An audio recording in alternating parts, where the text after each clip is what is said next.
नमस्कार, PM news में आप सभी दर्शकों का स्वागत है। मैं आपके साथ राजू मिश्रा।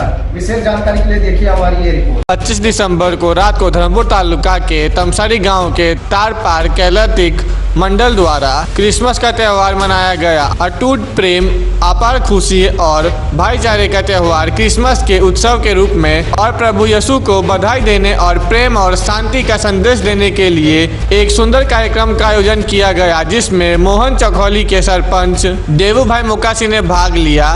नंदम गांव के पूर्व सरपंच राजीव भाई, नंदा गांव के पूर्व सरपंच रावीज भाई, तमसारी के उप सरपंच देवू भाई डंगवाला के सामाजिक नेता जहीराम भाई, मोहन कचौली के सामाजिक कार्यकर्ता देवजी भाई, तमसारी के सरपंच श्री हीरा भाई और बड़ी संख्या में बहने भाई, बुजुर्ग और युवा मित्र शामिल हुए।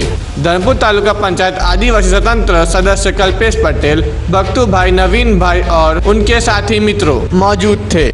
जन्मना વધામણા અતૂટ પ્રેમ, અપાર આનંદ અને ભાઈચારાનો પર્વ નાતાલ પર્વની તમામને શુભેચ્છા અને શુભકામના પાઠવું છું।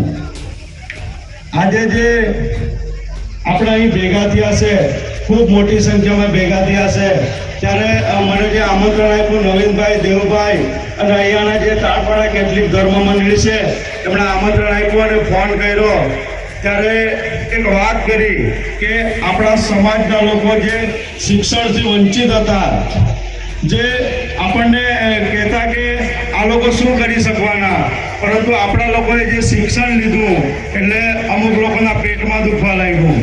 એટલે મારે આજે તમને લોકોને એટલું જ કહેવું છે કે આપણે આ બેન દીકરીઓ જે બેઠી છે ને, બહેનો માતાઓ, એમને મારે ખાસ કહેવું છે કે દિવસના ખાવાનું નહીં મળે ને તો એક ટાઈમ ઓછું ખાજો, પણ આપણા દીકરા દીકરીઓને ભણાવજો ખાસ। કારણ કે બાબા સાહેબ કહેતા હતા તમારા પગમાં ચંપલ નહીં હોય ને તો ચાલશે, પણ હાથમાં પુસ્તક હોવું જરૂરી છે। એ પુસ્તક આપણા બાળકોને આપજો। શિક્ષણ એ શિવાળનું દૂધ છે।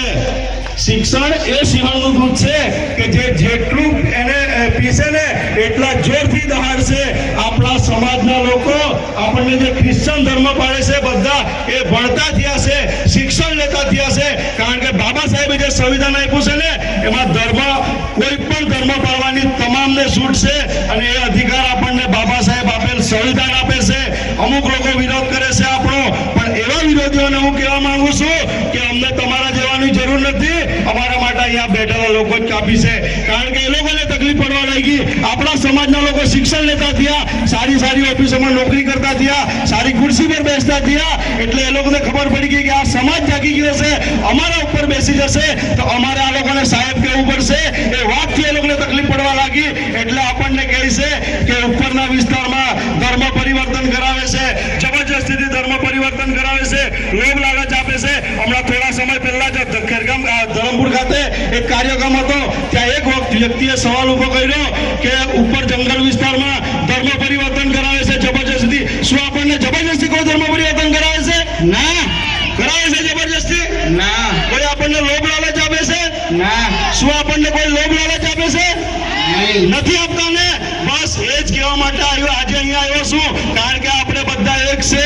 કોઈ પણ જગ્યાએ અન્યાય થાય ને તો જેવાને તેવી જ ભાષામાં જવાબ આપવાની તાકાત આ કલ્પેશ પટેલ સારી રીતે રાખે છે। આપણા લોકોએ એ પણ સમજવું પડશે, આજે જે અહીંયા ખૂબ મોટી સંખ્યામાં બહેનો બેઠી છે ત્યારે મારે બહેનોને ખાસ કહેવું છે, આજે જે આપણા સમાજમાં ડોક્ટર, એન્જિનિયર, કલેક્ટર, રાષ્ટ્રપતિ જે બન્યા છે, આજે આપણા સમાજમાં જે નારીઓના નામે જે લલકાર છે એ કોઈ માતાની દેન નથી, સાવિત્રીબાઈ ફૂલેની દેન છે। એ વાત પણ આપણે સમજવી પડશે બધાએ, કારણ કે આપણે શિક્ષણ લેતા થઈ ગયા છે બધા। દેવુભાઈ આપણા મોના કાવજાઈના સરપંચ, એમને ત્યાં જંગલ જમીનનો પ્રશ્ન હતો, ત્યારે આપણા લોકો બી ઘણા આપણા જંગલ જમીન છે એમાં આપણા લોકો કબજેદાર છે અને આપણા લોકો જીવીને ખાય છે ને આપણે એમાં જીવીને। હા, તો ફોરેસ્ટના અધિકારીઓ આવીને ત્યાં પ્લાન્ટેશન કરવા લાગી જાય છે જબરજસ્તી। સરપંચજી એમ બેઠા છે, પૂછી લેજો એમને। પરંતુ એક સંગઠનની તાકાત હતી, આપણા બધા લોકો એક થઈ ગયા અને ફોરેસ્ટના અધિકારીને કહી દીધું કે ભાઈ આ જંગલ અમારું છે અને આ જંગલના રાજા તો આદિવાસી જ છે। એ વાત તમારે સમજી લેવી પડશે। અને ફોરેસ્ટના અધિકારીઓને પાસા પાણીએ બહાર નીકળવું પડ્યું હતું। નડકદરીમાં બી એક પ્રશ્ન હતો, ગામ સભાની તાકાતની ઓળખવી પડશે. નડકદરી ગામ સભાએ ઠરાવ કર્યો કે આ જંગલ જમીનના માલિક આદિવાસી છે અને અમે છે અને આ જંગલ અમારું જ છે. ત્યાં પણ આવેલ ફોરેસ્ટ અધિકારીએ પાસા પાલીએ જવું પડ્યું છે, કારણ કે આપણી ગામ સભાની તાકાત છે. બહેનો ભાઈઓ ઓળખવી પડશે, યુવાનોએ ઓળખવી પડશે, યુવાનો એકજૂથ થવું પડશે. કોઈ પણ જગ્યાએ ખોટી રીતે હેરાન કરે કોઈ પણ અધિકારી હોય, કોઈ પણ કચેરીમાં હોય, યાદ કરજો, જેવાને તેવી જ ભાષામાં જવાબ આપીશ. જય આદિવાસી, જોહાર.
अब हमें दीजिए इजाजत, हम कहीं फिर और खबरों के साथ मिलेंगे.